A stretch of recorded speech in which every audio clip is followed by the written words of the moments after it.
ದೇವರ ಮಕ್ಕಳಾಗುವಂತೆ ನಿಮ್ಮ ಆತ್ಮಗಳನ್ನು ವಾಕ್ಯದಲ್ಲಿ ಬಲಪಡಿಸುವ ಅನುದಿನದ ಧ್ಯಾನ ಡಿಸೆಂಬರ್ 3. LNG ವೈಟ್ ರವರ sons and daughters of god ಎಂಬ ಪುಸ್ತಕದ 338ನೆಯ ಪುಟ. ಶೀರ್ಷಿಕೆ: ಕ್ರಿಸ್ತನ ಮೂಲಕ ದೇವರ ಮಕ್ಕಳು, ದೇವರ ಬಾಧ್ಯರೂ ಆಗಿರಿ. ಈ ದಿನದ ಸತ್ಯವೇದದ ವಾಕ್ಯ: ಹೀಗಿರುವಲ್ಲಿ ಇನ್ನು ನೀನು ದಾಸನಲ್ಲ, ಮಗನಾಗಿದ್ದಿ. ಮಗನೆಂದ ಮೇಲೆ ಕ್ರಿಸ್ತನ ಮೂಲಕ ದೇವರ ಬಾಧ್ಯನೂ ಆಗಿದ್ದಿ. ಗಲಾತ್ಯದವರಿಗೆ 4ನೆಯ ಅಧ್ಯಾಯ 7ನೆಯ ವಚನ. ಗಲಾತ್ಯದವರು ತಮ್ಮನ್ನು ತಾವು ವಿಗ್ರಹಾರಾಧನೆಗೆ ಒಪ್ಪಿಸಿಕೊಟ್ಟಿದ್ದರು. ಆದರೆ ಅಪೊಸ್ತಲರು ಅವರಿಗೆ ಬೋಧಿಸುವಾಗ ಪಾಪದ ಬಂಧನದಿಂದ ಬಿಡುಗಡೆಗೊಳಿಸುವ ವಾಗ್ದಾನದ ಸಂದೇಶದಲ್ಲಿ ಅವರು ಸಂತೋಷಪಟ್ಟರು. ಪಾಪ ನಿವಾರಿಸಲು ಪಾಪ ಪರಿಹಾರವೆಂದು ಕ್ರಿಸ್ತನು ಮಾಡಿದ ತ್ಯಾಗದಲ್ಲಿ ಅಡಗಿರುವ ನಂಬಿಕೆಯ ಮೂಲಕ ನೀತಿವಂತಿಕೆ ಎಂಬ ತತ್ವವನ್ನು ಪೌಲನು ಮತ್ತು ಅವನ ಜೊತೆ ಕೆಲಸದವರು ಪ್ರಕಟಿಸಿದರು. ಬಿದ್ದುಹೋದ ಜನಾಂಗದ ಅಸಹಾಯಕ ಸ್ಥಿತಿಯನ್ನು ನೋಡಿ ದೇವರಾಜ್ಞೆಗಳಿಗೆ ವಿಧೇಯತೆಯ ಜೀವನವನ್ನು ನಡೆಸುವ ಮೂಲಕ ಅವಿಧೇಯತೆಯ ದಂಡವನ್ನು ಪಾವತಿಸಿ ಮನುಷ್ಯರನ್ನು ವಿಮೋಚಿಸಲು ಕ್ರಿಸ್ತನು ಈ ಲೋಕಕ್ಕೆ ಬಂದವನು ಎಂದು ಕ್ರಿಸ್ತನನ್ನು ಅವರು ಗಲಾತ್ಯದವರಿಗೆ ಪ್ರಕಟಪಡಿಸಿದರು.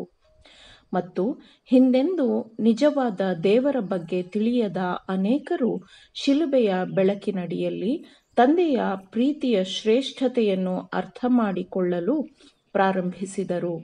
ಹೀಗೆ ತಂದೆಯಾದ ದೇವರು ಮತ್ತು ನಮ್ಮ ಕರ್ತನಾದ ಯೇಸು ಕ್ರಿಸ್ತನು ನಮ್ಮನ್ನು ಕೆಟ್ಟದ್ದಾಗಿರುವ ಈಗಿನ ಪ್ರಪಂಚದೊಳಗಿಂದ ಬಿಡಿಸಬೇಕೆಂದು ನಮ್ಮ ತಂದೆಯಾದ ದೇವರ ಚಿತ್ತಕ್ಕನುಸಾರವಾಗಿ ನಮ್ಮ ಪಾಪಗಳಿಗೋಸ್ಕರ ತನ್ನನ್ನು ತಾನೇ ಒಪ್ಪಿಸಿದನು ಎಂಬ ಮೂಲಭೂತವಾದ ವಿಷಯವನ್ನು, ಅಂದರೆ ದೇವರು ಮತ್ತು ಮಗನ ಬಗೆಗಿನ ಸತ್ಯವನ್ನು ಗಲಾತ್ಯದವರಿಗೆ ಕಲಿಸಿಕೊಡಲಾಯಿತು.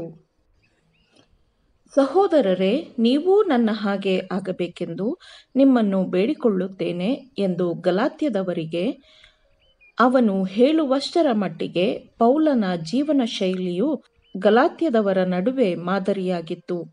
ಬಲಿಪೀಠದ ಹಸಿ ಕೆಂಡದಿಂದ ಅವನ ತುಟಿಗಳು ಸ್ಪರ್ಶಿಸಲ್ಪಟ್ಟ ಕಾರಣ ಅವನು ತನ್ನ ದೈಹಿಕ ದೌರ್ಬಲ್ಯಗಳಿಂದ ಹೊರಬಂದು ಯೇಸುಕ್ರಿಸ್ತನು ಮಾತ್ರವೇ ಪಾಪಿಗಳ ಏಕೈಕ ಭರವಸೆಯಾಗಿದ್ದಾನೆ ಎಂದು ಜನರಿಗೆ ಪ್ರಕಟಿಸಲು ಅವನಿಗೆ ಸಾಧ್ಯವಾಯಿತು. ಅವನ, ಅಂದರೆ ಪೌಲನ ಮಾತನ್ನು ಕೇಳುತ್ತಿದ್ದವರಿಗೆ ಪೌಲನು ಯೇಸುವಿನೊಂದಿಗೆ ಇದ್ದನು ಎಂಬುದು ಖಚಿತವಾಗಿ ತಿಳಿದಿತ್ತು.